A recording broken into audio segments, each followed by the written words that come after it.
A máa tẹ̀síwájú lórí àwọn àlàyé tí tá à ń bá bọ̀ wá nípa àwọn tí à ń fi wọ́n ṣe example, à ń fi wọ́n ṣe reference lórí àwọn element tá à ń ṣàlàyé wọn bọ̀ wá. A ti ṣàlàyé síwájú kí ló ń jẹ́ element, irú ìwà wo la máa bá lára àwọn tí wọ́n bá ti ara element kọ̀ọ̀kan wá, báwo làwọn element yẹn ṣe ní ṣe pẹ̀lú ìgbésí ayé wa àti kádàrá wa, báwo náà ṣe ń dominate life wa, tó já sí gbogbo story tán wá fẹ́ kọ nípa èèyàn láyé látòkè délẹ̀ ẹ máa bá ìṣesí element lára ẹ̀. Kò sí ọmọ èèyàn kankan ò lè escape ẹ̀ bó ṣe kó le tó. Ìgbésí ayé yẹn máa yàtọ̀ torí pé influence àwọn kinní yẹn, vibration yẹn máa pọ̀ lára àwọn kan ju àwọn kan lọ. Ìyẹn ni ó kàn máa fi máa yàtọ̀ díẹ̀díẹ̀. Ṣùgbọ́n àwọn kan wà tó já sí pé ẹ lè escape. Ẹ máa bá ìròyìn yẹn lára ẹ̀ tó já sí pé ẹ máa wò ó pé kinní yìí pọ̀ lára eléyìí ju eléyìí lọ, ṣùgbọ́n kankan náà ṣe ni. Ẹ já tẹ̀síwájú. A ti mú àlàyé wá nípa ọba Solomon, ìyẹn ànábì wa Suleiman, láti fi ṣe àpèjúwe ẹni tá a mú jáde tó já sí pé air element ló dominate life ẹ̀, nípa báwo ló ṣe lòṣẹ̀mí ẹ̀, báwo ló ṣe ń bá àwọn àjọ̀nú sọ̀rọ̀ nínú afẹ́fẹ́, báwo ló ṣe ń ṣègbésí ayé ẹ̀, báwo ló ṣe ń rìn nínú afẹ́fẹ́, báwo ló ṣe ń gbóhùn, báwo ló ṣe ń pàṣẹ, báwo ló ṣe ń gbogbo ìgbésí ayé ẹ̀ látòkè délẹ̀, bóyá já sí pé afẹ́fẹ́ ló dominate ẹ̀, tí àwọn ẹlẹ́kọ̀ọ́ fi categorize ẹ̀, tí wọ́n tò ó sáàárín àwọn tó já sí pé air element ló dominate life wọn. Bẹ́ẹ̀ náà láti ṣàlàyé nípa Moses, ìyẹn ànábì Musa, bí fire element ṣe dominate life ẹ̀, bóyá já sí pé onínú fùfù ni àdámọ́ tá a dá mọ́ àwọn tó wáyé gbé element ìyẹn fire element ni wọ́n. Mo ti ṣàlàyé sẹ́yìn nípa lórí àwọn videos tó ti kọjá wípé nínú àwọn akọni, torí pé ọmọ Yorùbá ni wá, gbogbo àwọn tó jẹ́ ìtàn àbí àwọn tó ní ṣe pẹ̀lú ìlú wa ló ṣe pàtàkì fún wa láti mọ̀. Nínú àwọn tí wọ́n jẹ́ èèyàn èèkàn ńlá nílẹ̀ Yorùbá, a ní àwọn tó já sí pé a lè má àpèjúwe wọn náà wá lórí àwọn element yìí. Aláwọn tó já sí pé fire element ló dominate wọn. Kódà nínú àwọn òòṣà tí Yorùbá padà ń pè ní nǹkan, àwọn èèyàn táyé padà sọ́dọ̀ òòṣà tí wọ́n ní oríṣà dá wọn, toríṣà wọn dá gẹ́gẹ́ bí Yorùbá ṣe ń pè wọ́n. Nínú wọn aláwọn tó já sí pé a lè sọ pé èèyàn ni wọ́n o, element báyìí. Tẹ́ bá wo life eléyìí ẹ máa rí pé nǹkan báyìí ló dominate ẹ̀. Tẹ́ bá wo life eléyìí ẹ máa rí pé ìgbésí ayé báyìí ló lò, á já sí pé element báyìí. Tí wọ́n pé simple illustration ni oníkálùkù náà understand ẹ̀bẹ̀, ṣùgbọ́n ẹ jẹ́ á tẹ̀síwájú lórí àwọn tí àwọn ìwé mímọ́ wa tí a gbà fún tí wọ́n sọ̀rọ̀ nípa ẹ̀. A máa mú Jesus Christ, ànábì wa Isa, Jésù Kristi, element wo ló dominate life ẹ̀. Nínú àwọn tá a kàn ẹ jẹ́ á kàn mú nìkan kákan fi ṣàpèjúwe pé ẹni yóò ẹ wo life ẹ̀ láti bẹ̀rẹ̀ pẹ̀pẹ̀ látòkè délẹ̀, ẹ máa rí pé element báyìí ló dominate life ẹ̀. Kí ni ìbẹ̀rẹ̀ ìgbésí ayé Jésù? A máa rí wípé Jésù nígbà tí iṣẹ́ ìránṣẹ́ fẹ́ bẹ̀rẹ̀, kí ìtàn yẹn má gùn, ìtàn kan sọ fún wa wípé wọ́n ṣe ìrìbọmi fún.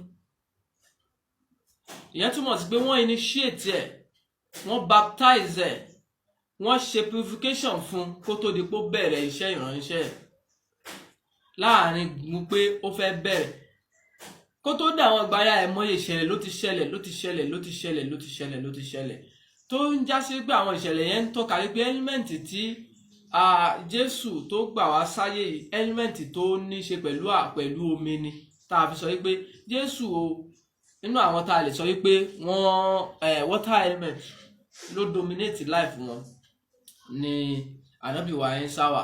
Báwo ni?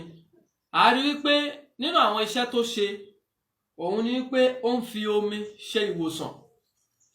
A máa rí wípé ẹ má tiẹ̀ já kọ́kọ́ lọ bí àwọn àrà tó dá, ẹ já kọ́kọ́ wo àwọn ìwà tó wà lọ́wọ́ ẹ̀. Kò sẹ́ni tí kì í bínú o.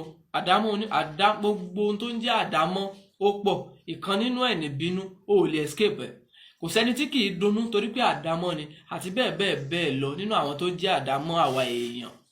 Tẹ́ bá rí èèyàn tí wọ́n bá ṣaburú fún tí ò bínú, ó possible kínú bí kó má ní ability láti bínú, nítorí pé element tó ń lò àbí element yẹn kò fún ní ability láti fi ìbínú ẹ̀ hàn. A máa bínú sínú, a máa nínú ẹ má wọrí, kò le tó bẹ́ẹ̀. Nínú àwọn ọ̀rọ̀ tí ó máa tó gbajúmọ̀ dáadáa lórí ọ̀rọ̀ Jésù ni pé tí wọ́n bá gbá ẹ létí ọ̀tún kó yí tòsì sí wọn. Kì í ṣe pé inú òbí, ṣùgbọ́n gbogbo àwọn tó bá tinú element yẹn wá wọ́n máa ń gbà fọ́lọ́run ni, kódà kí wọ́n lágbára, nítorí wípé wọn kì í mọnú bí. Ẹ lọ gbogbo ìwà tó wà lára ẹ̀. Tabari verse sórí àwọn previous videos èyí tá a ti fi ṣàlàyé nípa water element, a máa rí pé ajẹ́kóyè wa wípé àwọn èèyàn yìí máa ń jẹ́ easy going people. Àwọn tó kàn máa ń ṣe ìgbésí ayé wọn jẹ́jẹ́, wọ́n máa lọ gbọ̀nràngàndán ni, wọn ò ní mission, wọn ò ní life. Àwọn èèyàn yìí àfi kí wọ́n ní nǹkan kan tó máa máa channel life wọn, ibi tó bá dẹ̀ channel wọn sí ibẹ̀ náà ni wọ́n máa lọ. Àwọn tó bá jọ́kù nínú wọn a ní wọn ní confidence tó hàn níyẹn náà ni ò ní jẹ́ kọ́pọ̀lọpọ̀ wọn lè bá obìnrin sọ̀rọ̀ pé mo fẹ́ fẹ́ ẹ. Àfi kán ṣẹ̀ṣẹ̀ bá a sọ̀rọ̀, ó nífẹ̀ẹ́ ṣùgbọ́n kò ní ability láti sọ̀rọ̀, wọn kì í ní courage. Ok, ẹ jẹ́ ká kú òun bẹ̀. Àwọn ẹni tí wọ́n bá ń jẹ́ water element yìí, a máa rí i pé wọn kì í lè pera wọn ní nǹkan àfi táyé bá pè wọ́n ní nǹkan. Táyé bá pè wọ́n ní nǹkan, wọ́n á tún láwọn kọ̀. Nínú àwọn ọ̀rọ̀ Jésù ẹ máa rí bẹ́ẹ̀. Tí wọ́n bá sọ pé òun ni Ọlọ́run, á ní rárá òun tún ní bàbá kan, òun gangan ni ọba, òun gangan ló dára jù. Gbogbo àwọn ọ̀rọ̀ tí mò ń sọ yìí, téèyàn bá ka Bíbélì ẹ̀ dáadáa, á lọ rí àwọn ìwà àti àwọn ìgbésẹ̀ tí oníṣẹ́ Ọlọ́run náà gbé, tó dẹ̀ já sí pé wàá rí dáadáa wípé ẹni yìí o element yìí dominate life ẹ̀. Nírú apá abo, ẹ jẹ́ ká mú example wa. Wọ́n lẹ́ni gbogbo àrà tó bá fẹ́ dá ló ní ṣe pẹ̀lú omi. Gbogbo àrà tó bá fẹ́ dá. Ó somi dọ̀tí wáìnì, omi náà ni. Wọ́n ṣèrìbọmi fún, omi náà ni. Ó rìn lórí omi kò tẹ̀rì, wáì tí gbogbo ẹ̀ ń jómi. Tí ò jẹ́ atẹ́gùn bíi tọba Solomon, tí ò jẹ́ iná bíi ti Musa, nítorí pé níjọ́ tí wọ́n fẹ́ yọ sí Musa, iná ló yọ sí, tọ́lọ́run fẹ́ farahàn, nítorí pé ara tó lè tètè understand nìyẹn, torí pé ara bí tó gbà wá sáyé nìyẹn. Nígbà tọ́lọ́run máa farahàn Jésù, kò farahàn lára iná. Gbogbo àrà tọ́lọ́run fẹ́ fi Jésù dá, ó fi Jésù dá látara omi ni, nítorí pé àyè tó belong sí nìyẹn, ibi tó máa ti tètè move nìyẹn. Torí pé àwọn tí wọ́n domi mú, àwọn gangan ni wọ́n ní spirituality, agbára ká lè pàṣẹ. Àwọn ni wọ́n ní illusion àti delusion. Ká wò pé kíní mo fẹ́ kó rí báyìí nínú ẹ̀mí, láì fẹnu sọ kó dẹ̀ máa ṣẹlẹ̀ bẹ́ẹ̀. Ká fọkàn bà nǹkan jẹ́ láì ní mọ bí tí kíní, láì ní mọ ẹni tó bàjẹ́. Àwọn tó jẹ́ fire element, àwọn kan wà aggressive ni, wọ́n bá ti bàjẹ́ lójú ayé. Ṣùgbọ́n àwọn tó já sí pé water element ni wọ́n, nítorí pé wọ́n ní ability láti bínú ta. Tó bá máa bínú nínú, ẹni tó bà nǹkan jẹ́ ẹ̀ ní mọ̀, òun ló dẹ̀ bàjẹ́. Torí pé kò sẹ́ni tí kì í ṣèkà o, kò sẹ́dà tí wọ́n dákà mọ́, ṣùgbọ́n ìka oníkálùkù ọ̀tọ̀ọ̀tọ̀ ni. So àwọn tí wọ́n ń jẹ́ water element yìí, gbogbo ìgbésí ayé wọn, ẹ máa bá ìgbésí ayé wọn tó máa ní ṣe pẹ̀lú omi. Wọ́n máa ṣe pẹ̀lẹ́pẹ̀lẹ́, ọ̀rọ̀ wọn pẹ̀lẹ́pẹ̀lẹ́, ìrìn àjò wọn pẹ̀lẹ́pẹ̀lẹ́. Èèyàn tó simple ni, ẹni tó lè fẹ̀mí ẹ̀ lélẹ̀ ni, n tó fà á tó fi já sí pé ìrìn àjò Jésù, ìrìn àjò tó ní ṣe pẹ̀lú pàǹfẹ̀mí ẹni lélẹ̀. Pé àwọn èèyàn mi mo fẹ́ kán là, iṣẹ́ tọ́lọ́run rán mi lélẹ́yìí, ok ẹ jẹ́ á gbà báyìí. Kí ló fà á tó já sí pé ọ̀nà tí prophet yìí tó gbà jẹ́ iṣẹ́ ẹ̀ nìyí tí ò gbọ̀nà bòmí? Kí ló fà á? Bó ṣe máa rí nìyẹn. Àwọn tí wọ́n dá láti inú omi, àwọn ni wọ́n máa sábà ń pè lémèrè, tí Yorùbá ń pè lémèrè. Àwọn ni apá kan nínú wọn ni wọ́n máa ń kú kékeré tí wọ́n ń pè lábìkú. Àwọn wà ń bẹ̀. Àwọn fire element tó wọ́n máa kú, wọ́n máa ń ṣánkú ni, á ti máa dàgbà díẹ̀díẹ̀ kó tó ṣánkú bóyá fọwọ́ rẹ̀ para ẹ̀. Ṣùgbọ́n àwọn tí wọ́n bá jẹ́ water element, ẹni tó bá máa kú kékeré nínú wọn, ó máa kàn sacrifice rẹ̀. Ọmọ tẹ máa wò pé báwo lọmọ yìí ṣe rí, kí ló ṣe ọmọ yìí tó fi wá kú báyìí. Àwọn ọmọ tí òkè ń lé egun lára láti ṣe wàhálà, apá àwọn ò ránṣẹ́ àfi kí wọ́n lo spiritual láti ṣe nǹkan.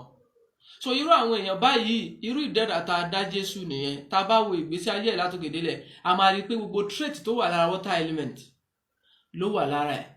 Níbi ká sọ̀rọ̀ pẹ̀lẹ́pẹ̀lẹ́, níbi ká fẹ́ràn ohun tó dára, ká dẹ̀ rọra máa ṣe nǹkan ní nǹkan tí ò ní di wàhálà.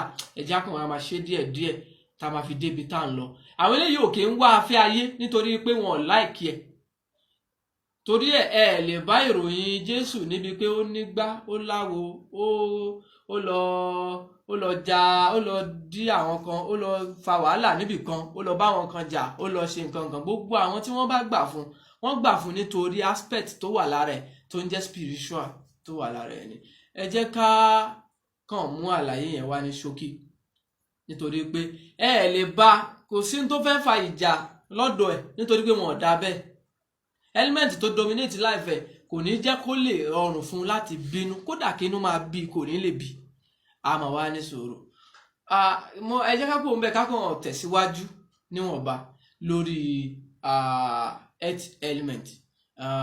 Láìpẹ́ láì jìnnà a máa mú ànábì wá tí a lè fi ṣàlàyé nípa element yẹn pé ẹ jẹ́ ká wò pé sí ayé eléyìí o ẹ máa rí pé ìrìnàjò báyìí ló rìn nínú ayé. Nítorí ìdí èyí àwọn ẹlẹ́kọ̀ọ́ categorize ẹ̀ wípé ẹni yìí o n tó dominate life ẹ̀ lélẹ̀. So water element ló dominate life Jésù, ìyẹn ló fàtẹ́ pé gbogbo àrà tó fẹ́ dá ló ní í ṣe pẹ̀lú omi. Tá bá dẹ̀ wo àwọn tí wọ́n ń perform spiritual right tí wọ́n ń gbé ìgbésẹ̀ bí bó ṣe gbé kalẹ̀, wọ́n á máa lo nǹkan mímọ́, wọ́n á lọ fẹ́ gba àwẹ̀ funfun, wọ́n á lọ fẹ́ lo omi fún, wọ́n á ní kó lọ wẹ̀ fún lódò. Gbogbo ohun tó bá ní ṣe pẹ̀lú omi ló máa wà lára ẹ̀ nítorí pé element tó bá wá sáyé nìyẹn. Gbogbo èèyàn kọ́ lọ̀rọ̀ ẹ̀ gbà bẹ́ẹ̀. Ẹni tọ́rọ̀ ẹ̀ bá gbà di omi ló ń lo omi, ẹni tọ́rọ̀ ẹ̀ bá gbà bòmí àfi kó gbà bẹ́ẹ̀ nítorí pé tó dominate life oníkálukú ló fẹ́ determine ọ̀nà wo ló fẹ́ gbà lògbésí ayé ẹ̀ àti pé kí ni solution lórí ẹ̀. Ṣùgbọ́n element lásán sì ni gbogbo eléyìí, nǹkan míì tó sì ń bọ̀ wájú tá a máa ṣàlàyé ẹ̀.